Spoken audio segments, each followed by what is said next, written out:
the last theme is about people and property, and I always get a little frustrated, but around discussions about the occupier, because it all seems to be very much about the real estate, and we forget about the people that are actually occupying the space. I've said for a long time that real estate is moving from just being a simple container in which to put people, and actually something that can actually support and enhance the way that people operate, productivity, well-being, all those themes that we've kind of touched upon, and that sort of discussion point really comes through to cost as well, because if you think about a business, probably about 15% of the cost base is property, but actually 60% plus of the cost base is people, and we seem to get a little bit transfixed in the real estate world of about rents and operating costs and occupational costs, which in reality are actually small fry relative to the people costs. And we certainly saw coming out of the global financial crisis that lots of occupiers took decisions that were spreadsheet driven, frankly, and actually created really poor working environments that impacted them longer term and impacted their staff longer term.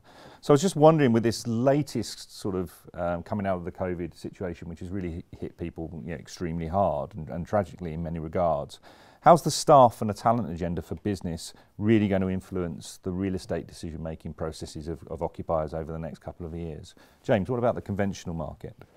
Well, on the conventional side, clients are definitely looking at public transport and how they get their staff into work. They're concerned about that. We have seen with Crossrail that a lot more occupiers are looking to take that step closer to Crossrail. They are concerned about people just want to have one journey in and then walk to work. They don't want to go on tube lines and things like that. So that's very important. The other thing they're thinking about is safety. Just making sure that the building is safe for them, in terms of making sure that everything's clean, touchless technology comes in and things like that. Working from home in the spring and summer last year was very much in its honeymoon phase, and people like Jess Staley from Barclays and JP Morgan were all heralding that people won't be going back into the office. This has very much changed. At the virtual economic summit last week, Jess Staley turned around and said it's just not working. People need to be in, they need to collaborate. Mary Erdos of JP Morgan just said it is fraying, it just isn't working.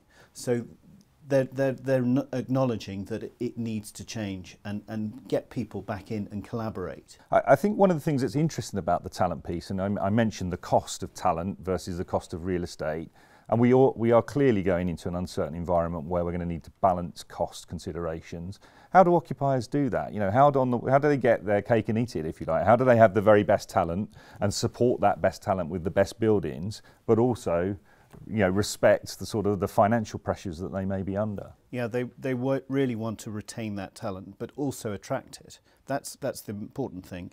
But the cost, we are benefiting at the moment from slightly reduced rents.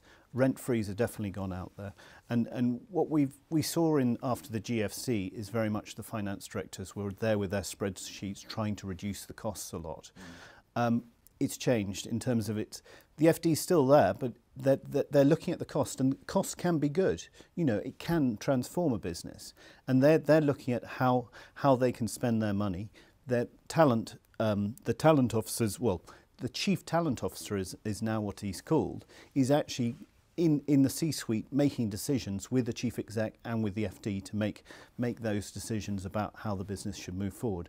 A client of mine, we're just acquiring space, which we wouldn't have done a year ago. They've made the decision to consolidate, move on, but they've worked out it's going to cost them more, but they want to attract and keep their staff and make it a really good collaborative space, rather than being in 3 separate offices, bring them all into one, and that's really sort of important for them. Yeah, I think this is all about the transition from seeing real estate as a cost and rather seeing it as an investment, and looking at the value proposition of real estate and making a stronger relationship between having good real estate and more productive staff or better, best-in-class staff, rather than sort of compromising environments and ending up with a bigger problem, which is certainly what we saw in the GFC. Now, Amanda, you've spoken during this conversation about choice. You've spoken about the importance of people, agility, flexibility. And as I've mentioned, we've seen this drive towards more hybrid forms of working, combining people combining home with a more conventional office, if I can call it that. How do you see that sort of drive towards hybrid working playing out, particularly in respect of the flexible market itself? I think it's important to remember there isn't a one-size-fits-all solution at the moment.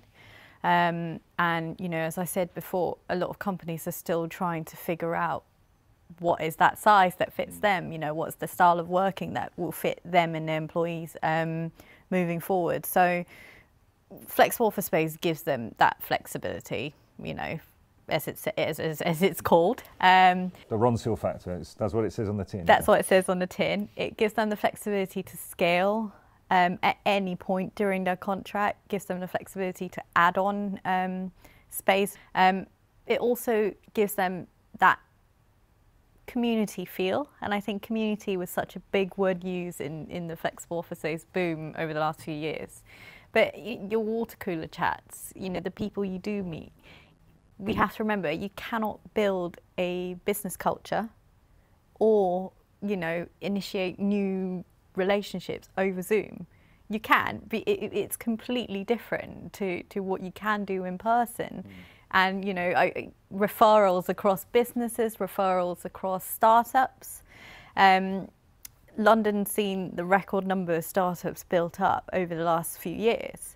Now, how does that work for those businesses if they cannot sit and work with like-minded companies like themselves? Yeah, I mean, I think that's a really fascinating point. That's sort of, I think economists have called it sort of social capital, and the fact that when we went through that first phase of the sort of great global workplace experiment, we were all expending the social capital that we had generated by contacting people and being engaged with people in the office environment. But at some time you need to replenish that. And whilst you can do that remotely and in a digital space, increasingly we're going to need to do that at some time at least in a more physical setting. So I think that is one of the sort of the great sort of supporting arguments around the rebirth of the office, if I can call it that. It sounds a bit sensational. I don't think the office has actually gone anywhere, but, you know, rethinking the office, rethinking the purpose, the form and function of the office, which I think is going to be really critical. Yeah, I think the office space, you know, to people has changed a lot over the last year. Like James said earlier, at the start of the first lockdown, you know, last summer, it was, you know, everyone enjoyed working from home. You could go sit in your garden, you could play with your kids. Right now, I think, you know, people are having to juggle with many things. Loneliness, having to juggle homeschooling and entertaining your children whilst working.